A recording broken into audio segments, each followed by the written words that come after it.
찬송가 218장입니다.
하나님께서 오늘 우리에게 주시는 말씀입니다. 누가복음 10장 25절입니다.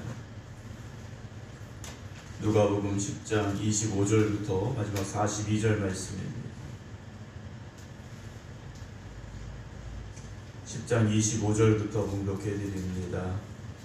어떤 율법 교사가 일어나 예수를 시험하여 이르되 선생님, 내가 무엇을 하여야 영생을 얻으리까? 예수께서 이르시되 율법에 무엇이라 기록되었으며 네가 어떻게 읽느냐?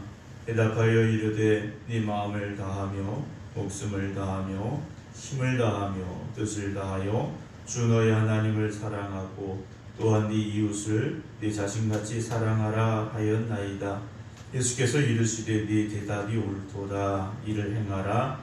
그리하면 살리라 하시니 그 사람이 자기를 옳게 보이려고 예수께 여짜오되 그러면 내 이웃이 누구니까? 예수께서 대답하여 이르시되 어떤 사람이 예루살렘에서 여리고로 내려가다가 강도를 만나매 강도들이 그 옷을 벗기고 때려 거의 죽은 것을 버리고 갔더라. 마침 한 제사장이 그 길로 내려가다가 그를 보고 피하여 지나가고 또 이와 같이 한 레위인도 그곳에 이르러 그를 보고 피하여 지나가되 어떤 사마리아 사람은 여행하는 중 거기 이르러 그를 보고 불쌍히 여겨 가까이 가서 기름과 포도주를 그 상처에 붓고 싸매고 자기 짐승에 태워 주막으로 데리고 가서 돌보아 주니라.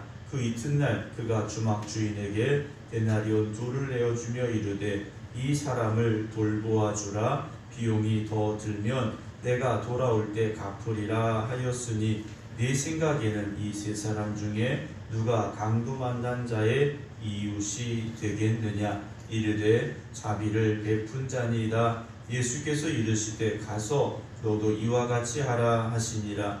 그들이 길 갈 때 예수께서 한 마을에 들어가심에 마르다라 이름하는 한 여자가 자기 집으로 영접하더라. 그에게 마리아라 하는 동생이 있어 주의 발치에 앉아 그의 말씀을 듣더니 마르다는 준비하는 일이 많아 마음이 분주한지라. 예수께 나아가 이르되 주여 내 동생이 나 혼자 일하게 두는 것을 생각하지 아니하시나이까 그를 명하여 나를 도와주라 하소서. 주께서 대답하여 이르시되 마르다야 마르다야 네가 많은 일로 염려하고 근심하나 몇 가지만 하든지 혹은 한 가지만이라도 족하니라. 마리아는 이 좋은 편을 택하였으니 빼앗기지 아니하리라 하시니라. 아멘. 오늘 오전 7시 30분에 임영희 집사님 발인 예배가 있습니다. 기억해 주시고 기도해 주시기 바랍니다. 오늘 본문의 말씀에 보면 25절에 한 율법교사가 있었습니다. 율법교사는 말 그대로 율법을 가르치는 사람입니다. 다른 사람들에게 구약에 있는 율법을 가르치는 선생입니다. 이 사람이 예수님을 찾아왔는데 무엇하러 왔느냐? 예수님을 시험하러 왔습니다. 자기는 율법의 선생이기 때문에 율법의 박사입니다. 너무 율법을 잘 알고 있는데 저 예수라는 사람이 율법에 대해서 얼마나 알고 있나 한번 시험하러 왔습니다. 그러면서 예수님에게 던진 질문이 무엇입니까? 선생님, 내가 무엇을 하여야 영생을 얻으리까? 그랬습니다. 내가 무엇을 해야 영생을 얻으리까? 율법 교사는 자기는 답을 알고 있습니다. 나는 알고 있는데 당신 알고 있습니까? 이렇게 물어본 거죠. 예수님께서 답을 주십니다. 율법에 무엇이라 기록되었으며 네가 어떻게 읽느냐라고 물어보시죠. 그래, 네가 율법 선생이지? 네가 알고 있는 율법에는 무엇이라고 써 있느냐? 그리고 네가 그걸 어떻게 읽느냐? 너는 그 말씀을 어떻게 이해하고 있니? 물어보셨습니다. 그때 율법 교사가 대답하죠. 27절에 네 마음을 다하며 목숨을 다하며 힘을 다하며 뜻을 다하여 주 너의 하나님을 사랑하고 또한 네 이웃을 네 자신같이 사랑하라고 되어 있습니다. 라고 대답을 합니다. 예수님 말씀해 주시죠. 그래, 네 대답이 옳다. 그래, 그럼 그대로 행하라. 그러면 네가 영생을 얻을 것이다. 말씀해 주셨습니다. 너무나도 당연한 대화가 지금 오고 갔죠. 그때 갑자기 이 사람이 29절에 자기를 옳게 보이려고 예수님께 다시 묻습니다. 그러면 내 이웃이 누굽니까? 하고 물었습니다. 내 이웃이 누굽니까? 내가 그렇게 내 자신같이 사랑해야 되는 사람이 누굽니까? 라고 물었습니다. 그때 예수님께서 너무나도 유명한 선한 사마리아 사람에 대한 비유를 말씀하십니다. 이 비유를 보게 되면 예수님의 이 말씀을 듣다 보면 이 율법 교사가 기대했던 것과는 전혀 다른 이웃을 예수님께서 지금 말씀하고 계십니다. 율법 교사가 생각했던 이웃은 자기 주변에 하나님이 택하신 이스라엘 백성들이고 그리고 율법을 잘 지키는 사람이고 신실한 사람들인 겁니다. 그런데 예수님이 하신 대답, 그 비유의 결론은 무엇입니까? 그들이 그렇게 비난하고 멸시했던, 부정하다고 생각했던 사마리아 사람이라는 것이죠. 말씀을 보겠습니다. 30절에 배경이 나오죠. 어떤 사람이 예루살렘에서 여리고로 내려가고 있었습니다. 그런데 말씀드렸습니다만 그 길은 성전에 오고 가는 사람들, 또 장사하는 사람들이 많이 다니는 길이기 때문에 강도들이 자주 출몰했던 것 같습니다. 이 사람도 예외 없이 혼자 길을 가다가 강도를 만났습니다. 여럿이 가야 되는데 혼자 길을 가게 된 것 같습니다. 강도들이 그 옷을 벗기고 때렸습니다. 그래서 거의 죽게 됐는데 이 사람을 버리고 갔습니다. 31절 마침 한 제사장이 그 길로 내려가다가 그랬습니다. 이 제사장은 예루살렘에서 자기의 직무를 감당하고 아마 집으로 고향으로 돌아가는 중이었던 것 같습니다. 그런데 이 제사장이 성전에서는 예배드렸는데 하나님 앞에 헌신한 사람이었는데 집에 가다가 죽게 된 이 사람을 보고 어떻게 했느냐? 피하여 지나갔다 그랬습니다. 만약에 이 사람이 예루살렘으로 올라가는 길이었다면 우리는 어느 정도 이해할 수는 있을 겁니다. 가서 제사장의 직무를 감당해야 되기 때문에 부정해지는 것을 피하기 위해서 어쩔 수 없었다라고 이해할 수는 있을 겁니다만, 이 사람은 여리고로 내려가는 중이었습니다. 직무를 다 하고 가는 중이었다라는 거죠. 그런데 죽게 된 이 사람을 보고 피하여 그냥 가버렸습니다. 32절에 이와 같이 한 레위인도 그곳에 이르러 그를 보고 역시 피하여 지나갔습니다. 레위인 역시 성전에서 제사장을 도와주는 사람이었죠. 이 사람도 내려가는 길이었던 것 같습니다. 그런데 그 역시 제사장과 똑같이 피하여 지나갔습니다. 33절 어떤 사마리아 사람이 등장을 합니다. 이 사람이 여행하는 중에 그랬습니다. 어떤 이유인지 모르지만 이 사람은 어디론가 지금 가는 중이었는데 거기 이르러 그를 보고 피하여 지나갔다. 주님께서 당연히 그렇게 말씀하셔야 되는데 불쌍히 여겼다 그랬습니다. 불쌍히 여겼습니다. 그리고 가까이 갔습니다. 제사장도 레위인도 보고 피하여 멀리 돌아갔는데 이 사람은 보고 불쌍히 여겨 가까이 갔습니다. 그리고 기름과 포도주를 그 상처에 붓고 싸매 주었습니다. 소독하고 상처가 물도록 기름을 발라 주었더라는 거죠. 그리고 자기 짐승에 태웠습니다. 자기가 타고 가야 될 그곳에 이 죽어가는 사람을 태웠습니다. 그리고 주막으로 데리고 가서 돌보아 줬습니다. 자기가 정성을 다해서 최선을 다해서 그 알지도 못하는 사람을 돌보아 줬죠. 35절 그 이튿날 아마 이 사람은 밤새 그 사람을 돌보아 주었던 것 같습니다. 이튿날이 되어서 그가 주막 주인에게 데나리온 2를 내어주며 이르되 이틀치 품삯을 주인에게 줬습니다. 그리고 나 대신 이 사람을 좀 돌보아 줘라 그랬습니다. 비용이 더 들면 내가 돌아올 때 갚아주겠다 라고 말을 하고 길을 떠나게 됩니다. 주님께서 물어보시죠.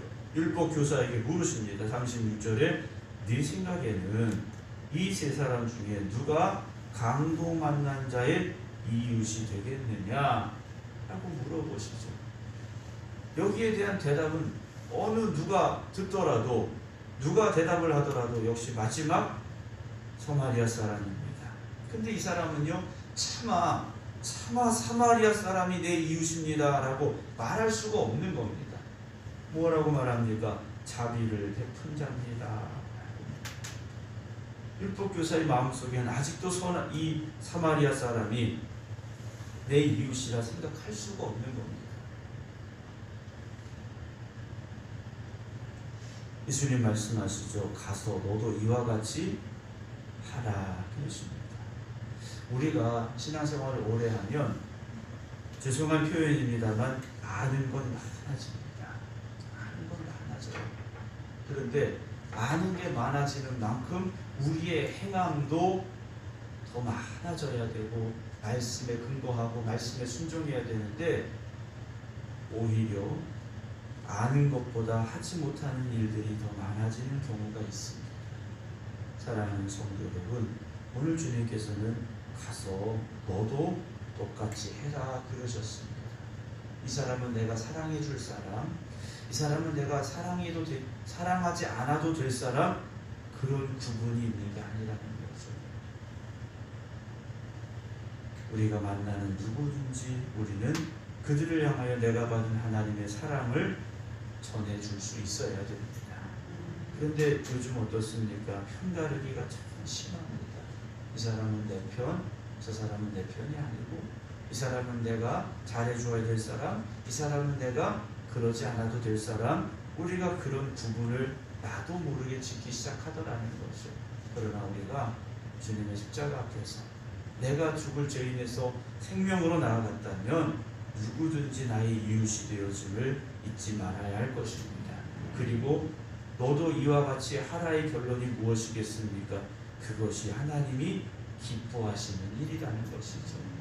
우리 생각의 모든 성도 여러분들이 그런 사랑의 열매를 날마다 맺어 가시기 바랍니다. 그리고 나서 이제 예수님께서 길을 가시는데 한 마을에 들어가시죠. 아주 유명한 마르다, 마리아라는 자매가 있는 집에 가시게 됩니다. 그때 예수님께서 집에 가셨을 때 마르다라고 하는 이 여인이 예수님을 영접하기 위해서, 대접하기 위해서 분주해졌습니다. 하지만 마리아라는 동생은 예수님 발 앞에 앉아서 뭘 했느냐? 말씀을 열심히 듣고 있었습니다.